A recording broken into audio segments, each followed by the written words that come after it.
est-ce que vous imaginez la gravité de cette chose-là?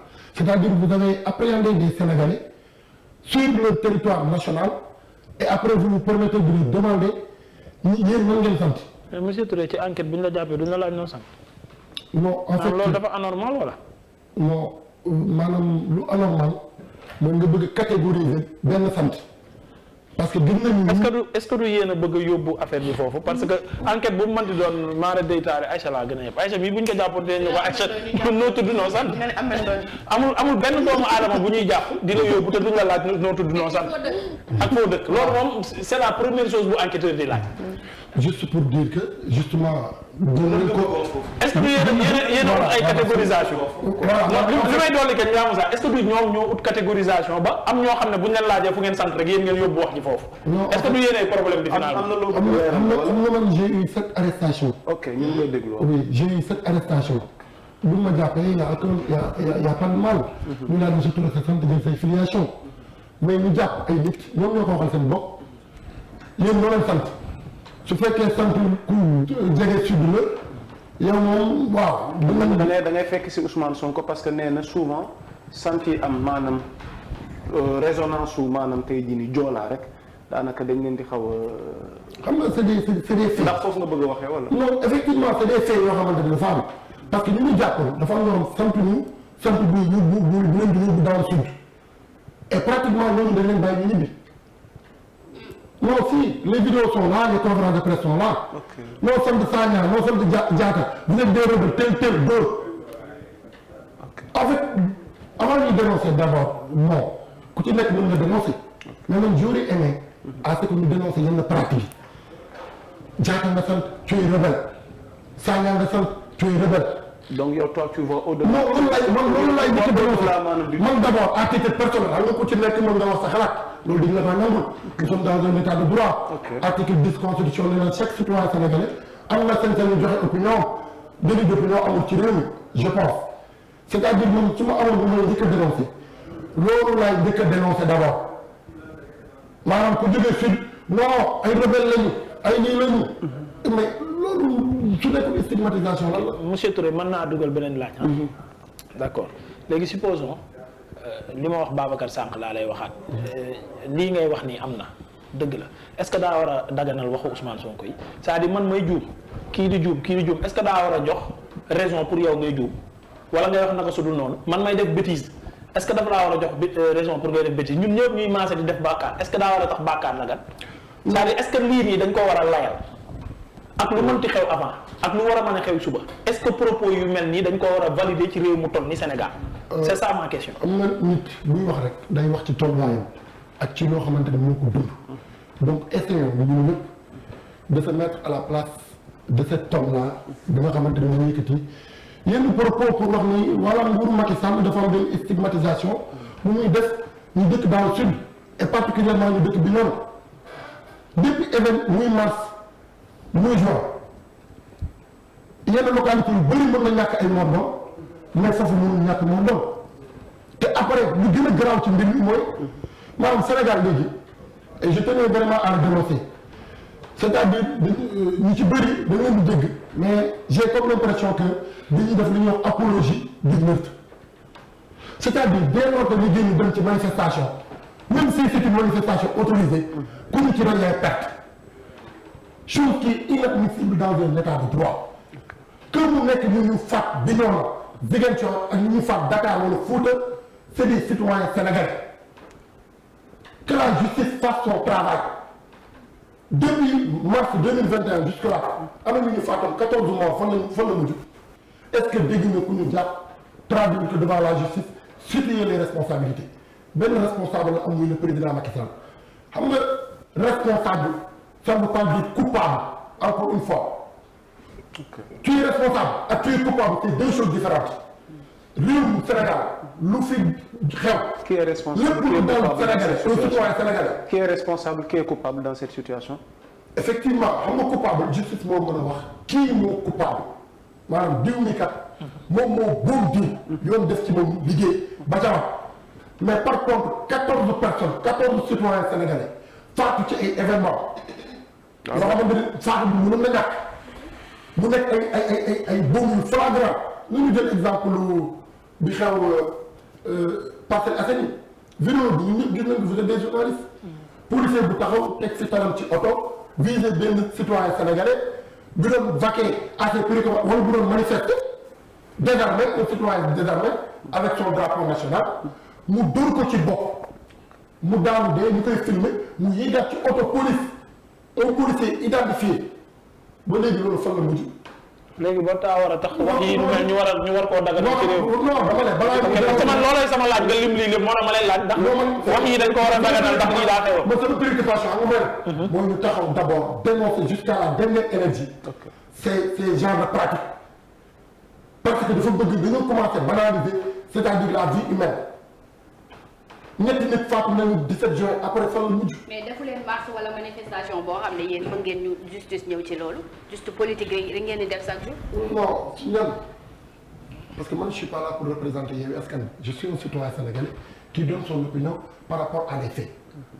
d'accord voyez un peu donc man loolu laa bëgg njëkk a dénoncer à titre personnel en tant que citoyen sénégalais. man apologie meurtre boobu ça suffit. ok rawatina ci nguuru Macky Sall moom li ci jël parce que waxoon na ko déjà après sa sortie bu mu def mois de mars nous allons ouvrir des enquêtes nous allons situer les responsabilités. ba tey mais politique boobu ngay wax. ci Macky Sall la njëkkee ak nguuram est-ce que xam nga lan moo tax boobu ba léegi mars 2021 ba ñu ngi ci juillet 2022 puusul paasul xam nga lan moo tax te du mës a leer ci nguuru Macky Sall. laaj na parce que effectivement.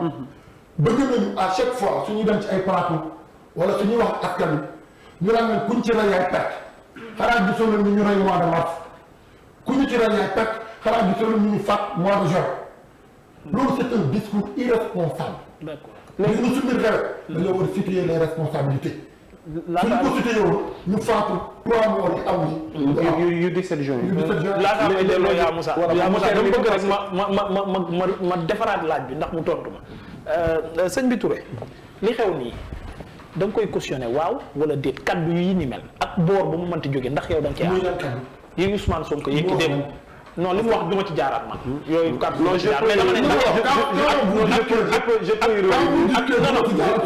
ndax non parce que damaa xam ne dama koo dégg lu tax nga ñëw fi mel ni ku ko yëgul naan ma lu mu wax te fekk yow xam nga li mu wax parce que sànq ba léegi yaa ngi ci la question est simple monsieur Touré s'il vous plaît je veux savoir ak boor bu ko mënti wax Ousmane Sonko benn xalif généraux Macky Sall ku ko mënti wax est-ce que kaddu yii mu mel yow da nga cee ànd pour ñu koy wax ci réew mu mel ni Sénégal. waaw soo déggee lu tax ma reposer waat la question bi nga ne lan la wax c'est pour permettre ñi nga xamante ne peut-être ñu ñuy suivre te dégguñu ne Ousmane Sonko wax te am na lu ñuy déggee suñu jotaay dinañ foog ni Ousmane Sonko lu mu wax pour kër la àdduna.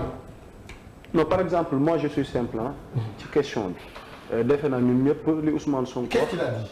Voilà ce qu'il a dit déglundoo nañ ko. ensemble n'est-ce pas. effectivement mais pour ñu ñuy seetaan. voilà pour ñu ñuy seetaan pour y revenir ci tënk rek ci point bi nga xamante ne moo intéressé public bi. ci li renvoie maanaam à l'ethnicisme. donc il dit que la stigmatisation que Macky Sall fait de la Casamance en ce moment destinée spécialement aux Casamançais et plus particulièrement aux gens qui portent un nom de consonance joola. li ñu ci gis mooy maanaam lu tax mu féetale mbir mi ci joolaay lu tax Macky Sall xëy na am benn doxalin wala benn gis-gis goo xamante ni ama dafay xaw a bedd ñi nga xamante ni tey ji ñoo dëkk ci sud bi mais rawatina ñi nga xamante ni ñoom ñoo nekk joolaa on l'a vu ensemble maintenant yow sa gis-gis ni ko Ahmed waxee pour revenir maanaam ci sortie Ousmane Sonko bi yow noo jàngatee maanaam sortie Ousmane Sonko revenir naa ci en détail dès le début maanaam du débat léegi on veut savoir Pape Abdoulaye Touré quelle est sa position par rapport au discours que Ousmane Sonko a tenu à Ziguinchor. mooy comme ni ma wax sànq nee naa su ma sañoon à titre personnel. discours bi du jib. ok est-ce que vous voyez un peu. su ma sañoon à titre personnel. discours bi du ci yéen. mais discours bi dafa am ko précédé. te wax naa ko sànq muy ay pratiques yu ñu war a mën a jël te rawatina suñuy force de défense et de sécurité la police jàpp ay nit.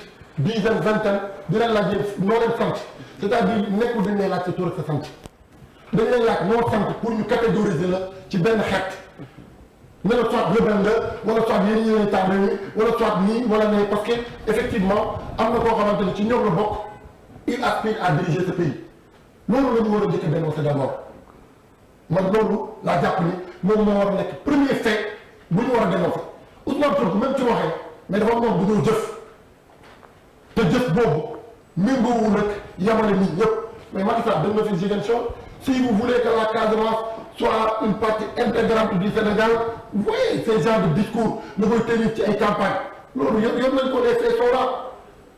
En quoi la Casamance est détachée du Sénégal bu muy tenir un tel discours lors d'une campagne électorale donc moom ci jëmi boppam moo war a xoolaat c'est-à-dire sa méthode nan lay yore réew mi waru am benn yoon tey waaye donc ça me fait vraiment mal nag. est-ce que événement bu am ñoo xamante ni dañ leen di faat. parce que loolu mooy sama préoccupation majeure quoi. ok on pose ce débat parce que contexte bi récemment 29 juin manifestation waroon noonu am mais gis nañ ñi waroon tax manifestation bi am dellu nañ gannaaw parce que il y a eu médiation et que nee nañ jàmmi réew mi moom moo leen gën a lu ne. est-ce qu'on peut s'attendre ci Sénégal tey jii à la fois muy opposition à la fois muy pouvoir que ça soit société civile ay hommes politiques di tenir de tels discours moo xam Macky moo ko wax moo xam Ousmane Sonko moom moo ko wax. waaw loolu moom mënuñu ko admettre ci bépp boor bu mën a jóge ci bépp boor c'est-à-dire en matière de politique mais nag malheureusement depuis Macky bi ñu ñëwee ba léegi ci lañ commencé gis yenn question ethniques yi di judd parce que bu ñuy taxaw nag ne doko ba ñun pour mbokkam voyé tey bu dénk la réew am ñoo xam fal nañ la ñii ay joolaa lañu ñii ay soose lañu ñii ay séeréer lañu voté nañ la te pourtant bu ñu leen voté dañu ko basé ci programme man dama jàpp ni réew soo ko bëggee yor wala mu bëgg ko jiite da nga koy jiite ci programme ak ay réalisation ak ci bilan mais pas ne dako ba du sama mbokk yi nañ ñëw voté ba non discours yooyu franchement c'est regrettable osons le dire et nous le condamnons jusqu'à la dernière énergie man loolu moo ci sama position bi ma ci am honnêtement mais en tout temps je pense que nag je peux comprendre Ousmane Sonko. c'est ce qui est bizarre mooy Macky ba mu ko defee moom c'est dangereux mais bi ko Ousmane Sonko defee on peut le comprendre. non parce que c'est des faits. xam nga am na comme ni ko wolof ñaari waxee am na du yàgg ba yàlla fay jëf ba yàlla fay wax bàyyi jëf xam nga kuy dóor ak ku naan dinaa la dóor bokkuñu àtte kuy dóor da ngay téye wax ne ko bàyyi dóor yi. maanaam Macky wax na jëf Ousmane Sonko wax na waaye jëful. non Macky day jëf non su ma la comprendre Macky wax na jëf mais Ousmane Sonko wax na waaye jëful. waaw maanaam on peut rien reprocher à Ousmane Sonko ci wàllu jëf mais wax na. non te nangu woo li mu wax cautionné woo ko. mais tu essaies de voir au-delà. waaw parce que lan moo ko poussé mu tenir un tel discours. ok xam nga man noonu laay orienté sama analyse maanaam lan moo poussé Ousmane Sonko à ce que mu tenir ce discours là bi nga xamante ni am na ñoo xamante ne ñaaw nañ ko te ñun suñu sañoon discours boobu du jib. en tant que tey Ousmane Sonko li nga wax. kii aspire à être président de la République jiite Sénégal yëpp est-ce que tey war nañ sax xalaat naan lan moo ko poussé est-ce que en tant que Ousmane Sonko leader de l'opposition warul am benn retenue bañ a dem di génne kàddu yooyu bañ naan lu ko poussé est-ce que warul am benn dëgër laay. mais kàddu yi est-ce que je pense c'est pas la première fois mu wax ko donc pourquoi aussi tamit tey mu jël toole bi yëpp ak fan la ko waxee ban contexte dem na ci dëkk xolam jeex na c'est un humain wax na ko l'autre jour ay jeunes yi nga xamante ne dañ doon takk ay njël si bon maa ngi suivre benn article bu mu ci bind mu ne leen man nit dong laa du ma yonent du ma imam je veux faire des erreurs d'accord nit dong la donc du nit dong instant bi nii c'est Ousmane Sonko non nit dong la quand même. waaw d'accord nit dong boo xamante ne suba mën nañu xëy non suba mën nañu xëy mu nekk président de la République donc tey mu nekk nit dong ba léegi. non waaw mais nit dong boobu nekk nit comme yàlla ñu bind ñu ñëpp nit mais am na lu ko yàlla jagleel loo xamante ne jagleel lu ñu ko ni ñuy comporté woo boobu waru ko comporté woo je veux dire. non en fait quand je parle de nit dong la mooy échappé wul ci juumte bi nit di def maanaam yow li ngay juumee moom mën na juumee noonu. et pourtant muy keneen ak keneen moom du ñu nangu ne juum na. comment ça. ah waaw lu Ousmane Sonko wax dañ naan looloo am. waaw bon man nag je ne serai pas là pour défendre Ousmane Sonko wala défendre bu koy défendre mais moi je suis là juste pour donner mon opinion par rapport à une situation donnée. On passe à l'université avec les violences en milieu universitaire mu mel ni parti politique yi dañ xaw a jël étudiants en otage bi ci mujj fan yi ci concert des casseroles ñu gis ñaari camp di affronté wu ci espace universitaire bi ci ay saaga ci ay gaañante alors yow ngay étudiant peut-être nga revenir ci sa cas ak vie bi ngeen di dund foofu loolu naka lañ ko mën a comprendre ci des citoyens yoo xam ne c'est des étudiants mais dañ leen di yaakaar wala xaar leen ñu doon ay responsables ci réew mi ndax taxawaay wu ni mel war na ci ñoom. waaw xam nga université moom parfois damay toog di seetaan ay débat am ñuy wax ni université ci boppam dañ fa war a génne politique man je ne partage pas l'avis de ces gens yi wax loolu parce que fu mu ko teg fenn kese la xam nga ñun ñi ñëpp dañuy ànd d'accord ci plateau ñëpp mën nañ bëgg a bokk gis-gis ci yenn mbir yi mais ñun ñëpp d'accord nañ ni les futurs dirigeants de ce pays de demain université la ñuy jógee loolu ñun d'accord nañ ci donc mënoo nag di former ay futurs dirigeants bëgg a jël maanaam bànqaas am na tey réew mi politique boo koy doxal quel que soit alpha muy la politique de l'emploi des jeunes la politique yeneen ak domaine boo jël bañ nañ ko sax ba au niveau de l'université am na ci faculté boo xamante ni faculté politique la mooy faculté des sciences juridiques et politiques donc il y a une faculté politique à l'université fu ñuy jàngalee politique donc je ne peux pas tomber d'accord avec ces gens qui disent que politique dañ ko war a jëlee université maintenant je peux être d'accord ñu ne la manière bu ñuy defee politique que ça soit muy université que ça soit muy feneen. non prenons le cas de l'université moom moo nekk li nga. nous allons parler de l'université. mais dama ne que ça soit muy université que ça soit muy feneen parce que am na yenn doxalin yoo xam ñu ngi koy gis mënuñu ko rafetlu en aucun cas. maintenant à ce qui concerne l'université ak li fa jot a xew lenn luy résumé wu y a des étudiants conseil casserole am nañu ko lancé wax ci lan bépp Sénégalais bu d'accord ak Macky Sall ci lu mu yore réew mi génnal nga yor say casserole nga def un casserole un concert de 10 minutes muy premier casserole parce que fa la coono yëpp jóge étudiant balaa muy nekk étudiant c'est un citoyen sénégalais d'abord donc lépp lu xew ci réew mi concerné na ko parce que nous sommes des citoyens sénégalais donc juste pour dire que amul kenn ku am prérogative ne étudiants yi doo leen participer ci concert de casserole bi loolu nag moo indi coono ay étudiants yu jóg bëgg a participer. étudiants ñan. ay étudiants yoo xamante ne kenn am na ñu ci bëri ci ñoom mun na leen identifier ci benn parti politique c'est des étudiants lambda. d'ailleurs ñoom ñoo doon xeex ñan ñoo lancé concert casserole yi.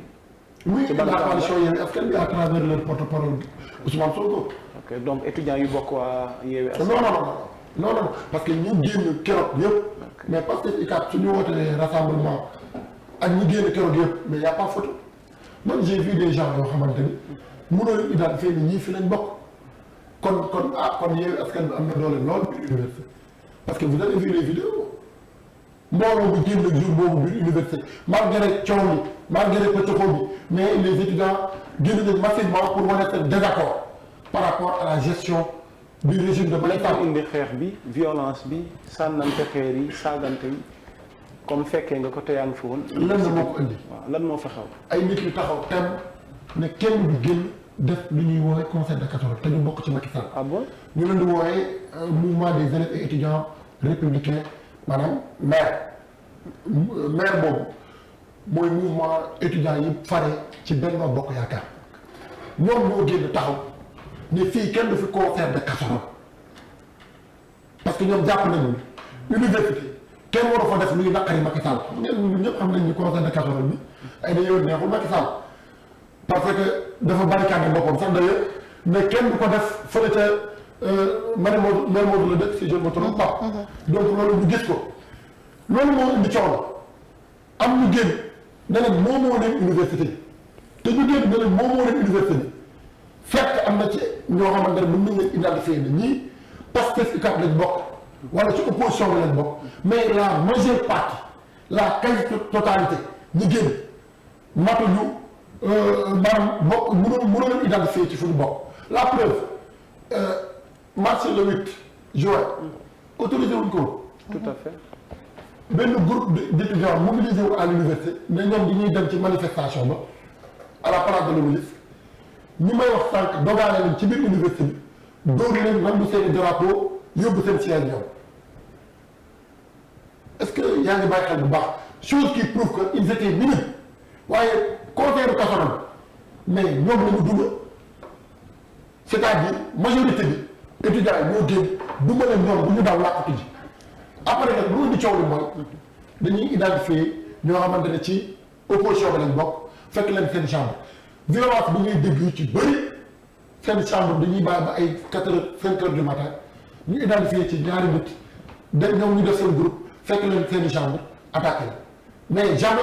kon day am à l'université. attaqué leen noonu ana sécurité bi ana responsabilité courbe comment se fait-il que espace bu toll noonu y a pas assez de sécurité ba des individus def seen bloc dem di attaqué ñeneen ci ñi nga xamante ni bokk nu gis-gis. soo déggee defal descente rek mooy attaque yooyu maanaam yow dinañ la defal descente mooy yow dinañ ñëw sa chambre su ñëpp tëddee. dinañ ñëw sa chambre dajji ko fekk la ci biir am lu ñu def ak yow te après du mujj fenn université bokk na ci localité wala zone yu ëpp insécurité ci Sénégal loolu j'ose le dire parce que j'en connais quelque chose j'ai fait 4 ans à l'université foo xamante ne plus de 100 000 étudiants ñu ngi fa ñu ne force de défense et de sécurité du fa dugg police du fa dugg armée du fa dugg lenn luy caytu wàllum kaaraange sénégalais yi du fa dugg comme si ay sénégalais nekkuñu fa mu nekk comme si un état de nature ñun loolu la ñuy déplorer loolu la ñuy dénoncer moo tax man je suis pour à ce que nous revisiter la loi sur les franchises universitaires parce qu'il est inadmissible deuxième localité de Dakar bi gën a surpeuplé ci Dakar bu ëpp population ñu ne force de l'ordre du fa dugg tey yow soo duggoon université bu gaañ la nga dem porter plainte du mujj fenn lii moo nekk di xew biir université malgré lu fa jot a xew en termes de violence mais du mujj fenn. yaa ngi fa ba tey. ñi ngi fa ba tey. waaw fa laa jógee ñëw fii. ok Ahmed da nga am question wala. non parce que tamit même violence gi ñu seetlu ci université bi ñu des ci éducation ba tey mel na ni moom moo àggaat ci ndaw yi ci collégiens yi on a vu ce qui s'est passé à Yoff ci ay ndaw jël vacances après se permettre di saccager seeni classe ba yoon teg na leen loxo alors tey noo gisee li ni mel ndax suñu éducation bi finalement dina am problème wala yaradiku la ci réew mu toll nii Sénégal. waaw je pense que loolu d'abord avant tout li ñuy ñaawlu la parce que ñun jaar nañu élémentaire ñun ñëpp mais man phénomène boobu depuis l'année dernière laa ko commencé gis mais j'ai jamais vu ça ay élèves yu pare tëj année bi saccagé sànni seen i kay daaw moo gënoon garaaw sax il paraît. ñiy jël seen i kay ñi attaqué ay professeurs saccagé j'ai jamais vu ça en tout cas mu nekk phénomène boo xamante ni mérito na aussi ñu def ci taxaw seetlu ubbi ci am ñàngat ba pare di jàngal yenn maanaam suñu njàng bi système éducatif bi programme bi je pense que c'est à revoir c'est à revoir à la limite ñu jàngal ñun la mooy suñu culture la moo war a nekk suñu taxawaay la moo war a nekk suñu taxawaay bu ñu war a am wala nekkin bu ñu war a am face à l'édifice public face à l'édifice public muy élève muy étudiant buy grève génn taal bus Dakar Dem Dikk yaa ngi ñàkk sa bien public loolu mënuñu ko cautionner. mais justement est-ce que faute bi du suñu mag ñi muy politiciens yi ak étudiants yi parce que xale ci sociologue yëpp lu ñu nangu maasee nangu ko ne xale moom jàngal bi gën a gaaw mooy li muy gis ci loolu la gën a mën a gaaw a jaar est-ce que bu fekkee politiciens yi mbirim la ci ñu jénn taal yàq bu ngoon bu ñuy seetaan télé ci kër yi gis étudiants yi tamit di taal di yàq di sànni ay plat ci restaurant yeeg yu kenn xamul est-ce que ñoom duñu yaakaar ne c'est la bonne voie est-ce que balaa ñuy xoolaat sax système bi et tout ñun suñuy comportement ñun mag ñi est-ce que jotul ñu defaraat effectivement loolu amul sax lu ma ci yokk c'est la triste réalité donc tey c'est-à-dire ñi nga xamante ne ñoo nekk ci face les médias yenn yi ñu koy gis ndaw ñi di ko gis rawatina ñi nekk élémentaire moyen secondaire di ko gis mais mënul joxe image bu rafet par rapport ak ñoom mënu leen jàngal lu rafet par contre aussi ñun tamit muy presse bi les responsabilités sont partagées muy presse bi muy ñun ñëpp am nañ ci part de responsabilité nañuy éduquer suñu doom yi suñu rakk yi suñu frères yi ci à travers contenu bu ñu leen di jox par rapport ak mbir mi waaye aussi comme ni ñu ko waxee ñu diriger réew mi muy kuje gi muy ñu nekk ci bopp réew mi ñoom ñëpp war nañu xoolaat seen doxalin war nañu xoolaat seen doxalin parce que comme ni nga ko waxee période bi ñu gis saccage yàq. loolu mënul joxe image bu rafet par rapport ak xale yi nga xamante ni ñu ngi ci bàyyi di jàng. étudiants yi coow da leen topp ndax dafa am beneen affaire immeuble yi ngay dégg fan yi ci ay étudiants Ziguinchor mu mel ni dañ doon xaar ci Ousmane Sonko en tant que maire dëkk bi ci lu jëm ci wàllu social ak immeuble gi ñu yore fële ca Grand Dakar lu toll ci 150 étudiants ñu war a fay. il paraît que dañoo génnoon fan yi ci mbedd mi taal ay lacrymogène ne dañuy ñaxtu baara yoon wi ndax dañoo bëgg ñu dimbali leen ci fayuk seen immeuble bi mais finalement Doudou Ka moom moo mujj ñëw taxaw leen démb nag waa mairie bi à travers Bassirou Koli mii nga xamante mooy chargé de la jeunesse revenir na en détail expliquer raison yi tax mbir yi demee ni mu demee ba sax ñoom jàpp nañ léegi loolu sax booleetuñ ko ci seen politique dañuy dog benn yoon maanaam ndimbal yi nga xamante moo war a tukkee ci mairie bi jëm ci étudiants yi alors ngay étudiant ngeen nekk à l'université bëri na jafe-jafe ngeen di dund te souvent da ngeen di yaakaar ci mairie yi benn nampaay goo xam ne dañ leen koy jàppale bu fekkee tey mairie Ousmane Sonko à travers Bassirou Koli mi génn wax dañoo téye seen loxo ci ndimbal gi donte Doudou Ka ñoo na appuyer jàppale leen lu mel noonu ndax mën nañ ko cautionner. non en fait ce n'est pas la même compréhension que j'ai eue par rapport ak bi ma dégloo conférence de presse bi c'est-à-dire téyewuñu seen loxo d'après lu ma dégg peut-être mën naa jum mais téyewuñu seen loxo mais dañoo changer méthode bu ñuy appuyer étudiants yi à travers des bourses d'études nee nañ chaque année dañuy xool les étudiants ayant droit ñu octroyer leen une bourse études je pense que sax loolu moo gën. après ku nekk dem wuti fu mu dëkk. non bourse étude c'est-à-dire su ngay jox bourse xëy na dinañ la utal su fekkee ni ci privé bi nga nekk dinañ la jël en charge de la fayal ba pare xëy na dinañ la jox subvention boo xamante ni ça va te permettre à ce que nga dem jël studio ngeen def benn 5 étudiants 6 étudiants ngeen jël benn studio ku ci nekk di dugal sa à travers bourse yi ngeen di jox yéen ngeen di cotiser di fay studio boobu. loolu la ñu wax non d'après compréhension bi ma am. li ma am ci biir. fait bi mooy ñoom nee nañ dootuñu fayati immeuble bi d'accord nga ci loolu wala d'accord. waaw loolu am mais fi mu ne nii xam nga il faut que ñoom fu ñu dëkk.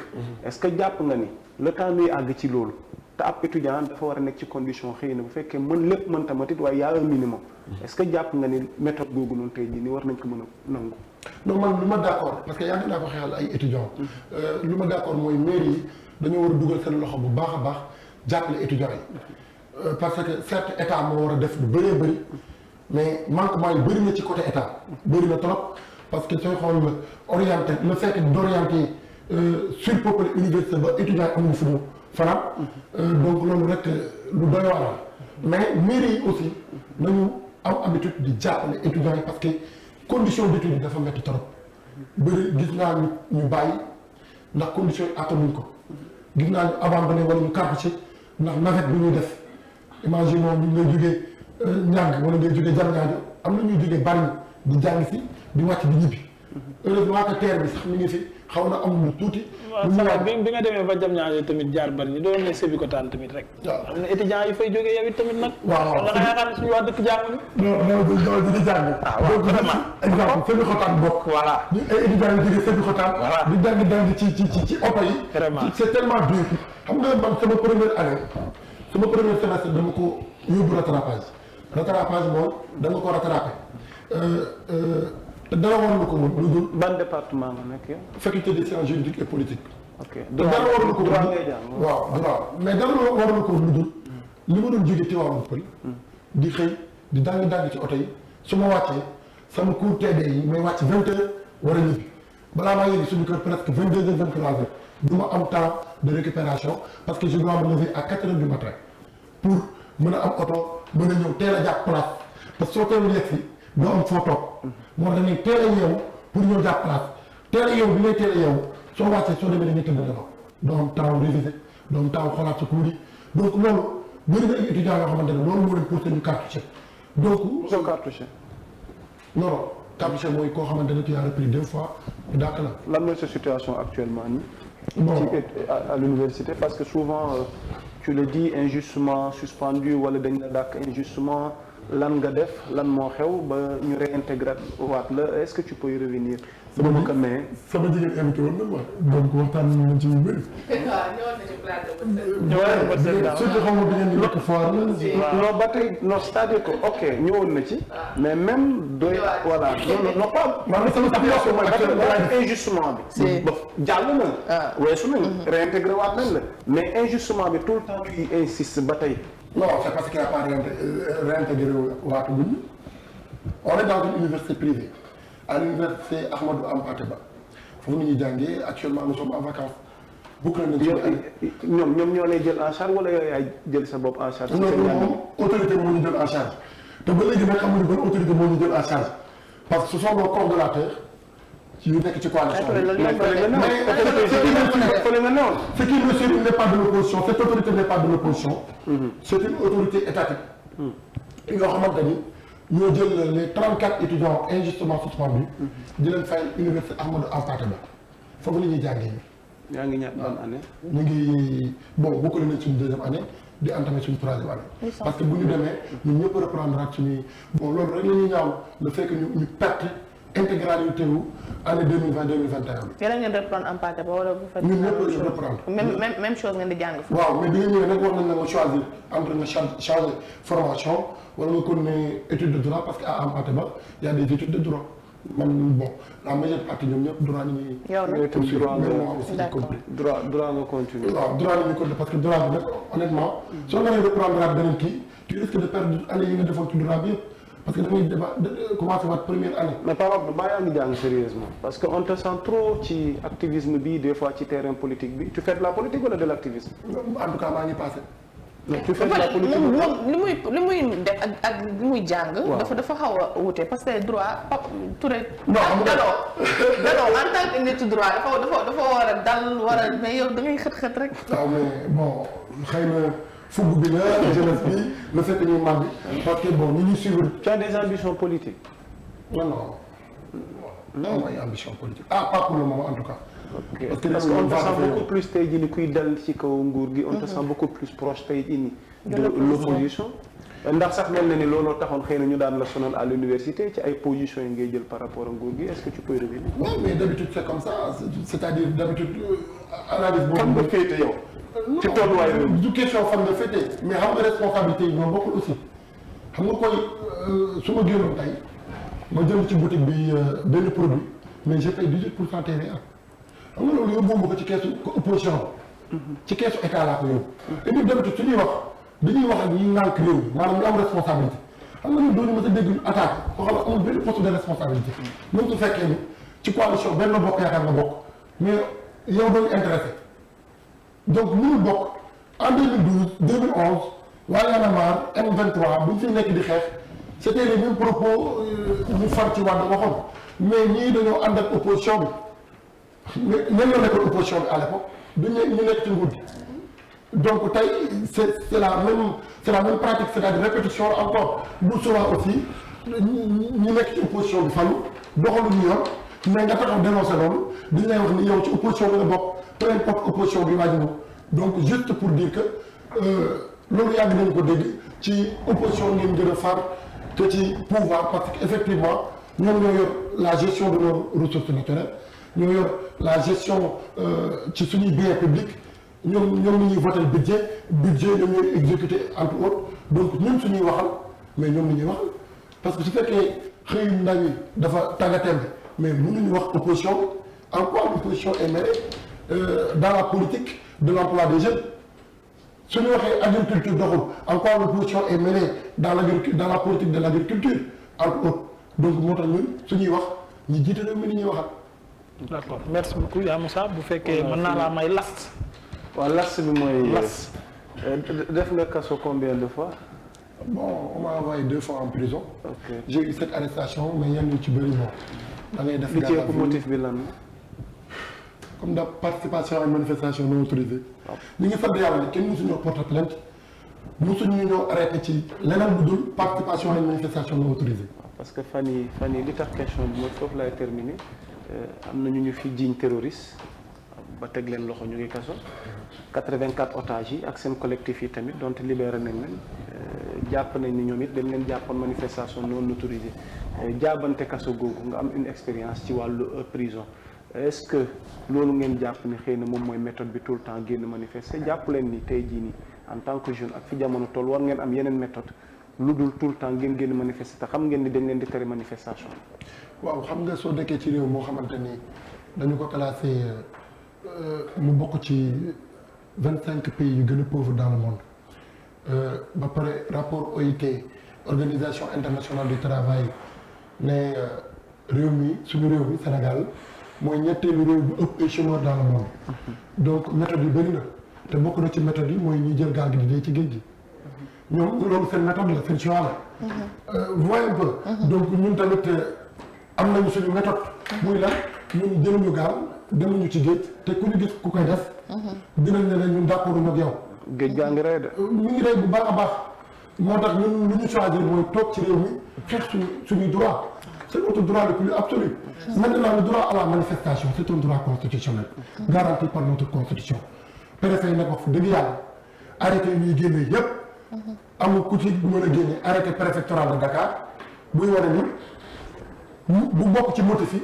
insuffisance de force de défense et de sécurité te loolu dafa bokk ci motif yi war a tax maanaam su amul préfet amul droit interdire donc suñu violé si ak say yelleef donc su la neexee ñu génn mais pacifiquement ñun ci loolu la ñuy woo ñëpp kenn mësuñoo gis ñu taal ko la xam naa ne su bés bu ñu ko defee moom soo moytuwul ci kaso bi dañuy dee kenn mësuñoo gis ñu posé benn acte de vandalisme te duñ ci encouragé aussi kenn donc méthode yi xam naa soo ñu bàyyiloo méthode yii ñu nekk xëy na c'est pour nous pousser à ce que ñu adopté beneen méthode bi muy dem dajale suñu benn 200 300 mille fay convoi yooyu ñu yóbbu ñu ci gaal ñu dem Barça wala Barsak te ñaan ñu ko yàlla te ñu ngi ci ñaaxaat suñu mbokk jeunes yëpp à ce que ñu teg méthode boobu ci suuf parce que ce n'est pas la bonne stratégie dañu ñëw ñu taxaw fii ñu xeexal suñu réew quoi.